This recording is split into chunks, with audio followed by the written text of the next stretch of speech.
দর্শক, আমরা দেখতে পাচ্ছি সায়দাবাদে যে অবৈধ কাউন্টার স্থাপন করা হয়েছিল সেই অবৈধ কাউন্টারগুলো সিলগালা করা হচ্ছে এবং যে ব্যানার সহ যে অন্যান্য সামগ্রী সেগুলো কিন্তু ভাঙচুর করা হবে, অর্থাৎ অবৈধ স্থাপনা উচ্ছেদ অভিযান ইতোপূর্বেই কিন্তু চলমান রয়েছে। আমরা সেই চিত্রটি কিন্তু দেখতে পাচ্ছি।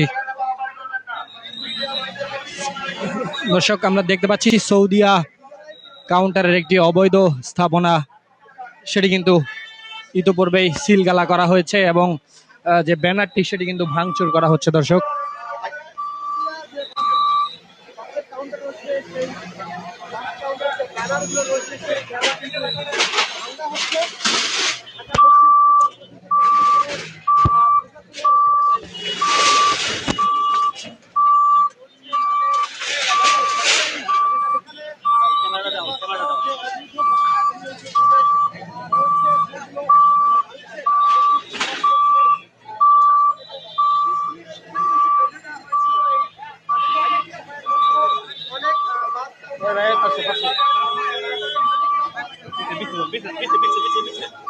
পিছন